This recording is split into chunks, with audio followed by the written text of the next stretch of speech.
Bank का चलान भी भरा 55,000 रुपये का हमने। कच्ची आबादी ने 2 लाख रुपये लिए हमसे फी प्लाट। थाने ने हमसे पैसे लिए 25,000 रुपये। इंक्रोचमेंट ने पैसे लिए हमसे 15,000 रुपये।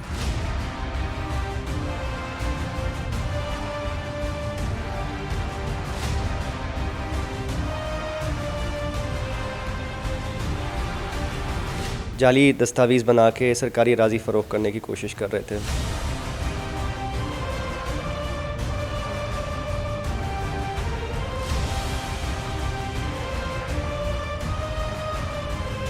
जाहिर सी बात है, पूरा सासा लगा हुआ है। हमारे बाप की सारी कमाई ये लगी हुई।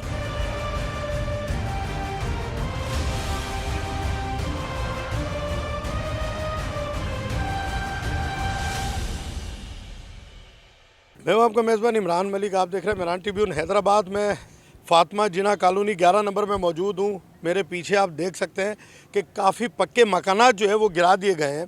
इंक्रोचमेंट कहा जाता था कि गैरकानूनी आबाद हुए हैं। अब ये गैरकानूनी कैसे आबाद हो गए? इतनी इंतज़ामिया है, इतने ऑफिस हैं, अरबों करोड़ों रुपए सैलरी जो इंतज़ामिया लेती है, उनके नाक के नीचे ये आबादी कैसे हो गई? पहले जो मुतासरीन है इनसे गुफ्तगू करेंगे।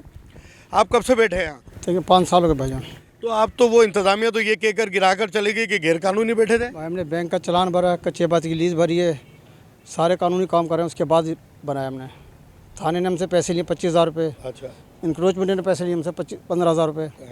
उसके बाद काम करने शुरू दिया उन्होंने। तो मतलब आपने तमाम इदारों से एतमाद में लिया और जो उनकी फॉर्मेलिटी थी? बैंक का चलान भी भरा 55,000 रुपये का हमने। कच्ची आबादी ने 2 लाख रुपये लिए हमसे फी प्लाट लीज़ करने मतलब चालान जो बैंक में भरा वो 55,000 और जो लीज करने के लिए लिए वो 2 लाख रुपए कहाँ भरे?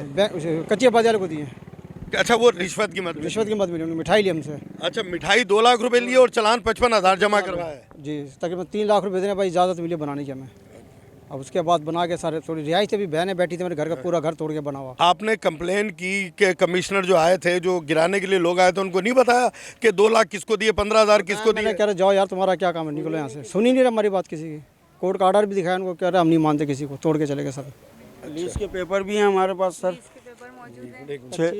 6 लाख रुपए मैंने लीज के दिए और यहाँ आकर इन्होंने तोड़फोड़ मचा दी है। 6 लाख रुपए किसको दिए? बैंक का चालान भरा और बाकी ऑफिसर जो मिठाई के नाम पर लेते हैं। चालान कितने का भरा और मिठाई कितनी दी? 55,000 का मेरे ख्याल में चालान है। हाँ। 2 चालान भरे। हाँ। तो बकाया रकम जो है वो रिश्वत में गई, जिसको मिठाई कहते हैं। जी जी। ये हमारे पास लीज़ के कागजात मौजूद है जो ऑफिशियली लीज़ होकर आए हैं गवर्नमेंट की तरफ से, लेकिन उसके बावजूद भी यहाँ पर बार बार स्टे ऑर्डर मिल जाता है, कभी कुछ मिल जाता है, टूट फूट शुरू हो जाती है, परेशान हो जाते हैं। 2-2 मिनट बाद स्टे ऑर्डर हो जाते हैं और अभी वाला तो स्टे ऑर्डर बताया भी नहीं गया, इन्फॉर्म भी नहीं किया गया उसके बारे में। अर्जेंट अब हम आए अपने घर का, जाहिर सी बात है, पूरा सासा लगा हुआ है। हमारे बाप की सारी कमाई ये लगी हुई। सारी ज़िंदगी उम्र भर कर सारा सब कुछ लगा दिया हमने, तो हमारे पास सब कुछ बचा भी नहीं है जो हम और कुछ कर लें। बच्चों के जेवर वेवर सब बेच के सब इसमें लगा दिया। अब ये इस तरह से आए गिरा जाएंगे तो हम कहाँ जाएंगे? हम लोग गरीब लोग कहाँ जाएंगे? ये तो कोई बात नहीं हुई ना कि आप आ रहे हैं और गिरा के चले जा रहे हैं। ये क्या बात हुई? किसी का रोजगार सब और 6 लाख रुपए अभी और हमसे मांग रहा है। बोले लीज का 6 लाख रुपए दो, हमने लीज करनी है। रहमान 6 लाख रुपए और मांग रहा है हमसे लीज। रहमान कौन है? जिससे हमने जगह खरीदी है वही होगा ना, जाहिर है वही है। बच्चों के जेवर बेच दिए हमने, अपनी जमा पूंजी सारी लगा दी। भाई कुछ नहीं है, कुछ भी नहीं पास रखा और अभी भी उसे 6 लाख रुपए और चाहिए। तंग कर रहा है बार बार। गरीबों पर ही हाथ मारे इन लोगों ने, जिन्होंने अपने छत के लिए सब कुछ बेच दिया।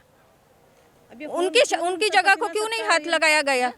क्योंकि उनके मुंह भरे गए। जी, आपने 11 नंबर जिना कॉलोनी की सूरत हाल देखी। इस पूरी सूरत हाल को समझने के लिए डीसी हैदराबाद हमारे साथ मौजूद हैं, इनसे गुफ्तगू करेंगे। जैसा कि आप जानते हैं कि शहर में इस वक्त जितनी भी सरकारी अराज़ी है, मुख्तलिफ ऐसे अनासर हैं, ऐसे कुछ ग्रोह हैं यहाँ पे जो सरकारी अराज़ी पे कच्ची आबादी या किसी और एफिडेविट या किसी भी रजिस्ट्री के नाम पे, लीज़ के नाम पे ना गैर कानूनी तौर पे और फ्रॉडुलेंटली लोगों को जाली दस्तावेज़ बना के सरकारी अराज़ी फ़रोख्त करने की कोशिश कर रहे थे।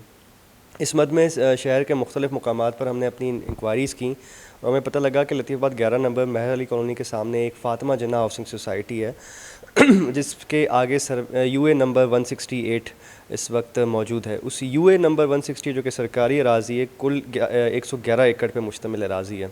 इस पे 1-2 अफराद ने यहाँ पे जाली दस्तावेज़ बना के लोगों को कच्ची आबादी के नाम पे ज़मीन फ़रोख्त करना स्टार्ट कर दी। कोई 1 करोड़ 80 लाख तक के लोग इन्होंने ट्रांजैक्शंस किए हैं यहाँ पे। हम उसकी भी अभी प्रॉपर इन्वेस्टिगेशन कर रहे हैं। कुल तकरीबन कोई 60 के करीब मकानात तामीर होना शुरू हो गए। इनको 2 हफ्ते पहले असिस्टेंट कमिश्नर जाके रोका, तो यही लोग थे जिन्होंने कुछ वहाँ पे लोग इकट्ठे करके असिस्टेंट कमिश्नर के ऊपर हमला किया और वहाँ से पूरी टीम अपनी जान बचा के वहाँ से निकली। जब ये मैं कंफर्म किया कि ये बिल्कुल गैर कानूनी यहाँ पे हरकत हो रही है और ये लोग यहाँ पे एक माफिया रन करें, तो मैंने वहाँ पे जो भी ट्रांसग्रेसर्स थे और जो भी इसमें कल्प्रिट्स थे उनको अरेस्ट करवाया। पैसे लिए ना 2-2 लाख रुपए रिश्वत, उनके लिए क्या कार्रवाई कर रहे हैं? उनको भी तो फिर कानून के दायरे में लाएं। गरीब आदमी की तो छत छीन गई, उसने कुछ पैसे दिए, छत ले ली, आपने गिरा दी। लेकिन जिन्होंने पैसे लेके ही काम किया उनके खिलाफ क्या कार्रवाई करने जा रहे हैं? इसमें मैं आपको एक चीज़ वाज़ेह कर दूं और क्लियर कर दूं कि हमने मैटर पहले टेकअप किया ही कच्ची आबादी से था। कच्ची आबादी के किसी अफसर ने ना कोई दस्तावेज़ दिए हैं, ना वो उसको ओन करते हैं। 6 साल में अब तक बनती रही, फिर क्यों नहीं रोका गया? उससे अगर स्टार्ट में ही रोक लेते तो इतने मकानात नहीं बनते, गिराने की ज़रूरत नहीं पड़ती, इतना एहतजाज नहीं होता। मेरे ख्याल से कन्फ्यूजन ये क्रिएट हो रही है कि जो फातिमा जिन्ना हाउसिंग सोसाइटी आप उसको भी गैर कानूनी डिक्लेयर कर रहे हैं, लेकिन वो एक रजिस्टर्ड हाउसिंग सोसाइटी है, उसका रिकॉर्ड दुरुस्त पाया गया। उसके आगे 111 एकड़ सरकारी अराजी थी, उसको उन्होंने उसमें शुमार करने की कोशिश की और उसके जाली दस्तावेज़ बनाना शुरू कर दिए।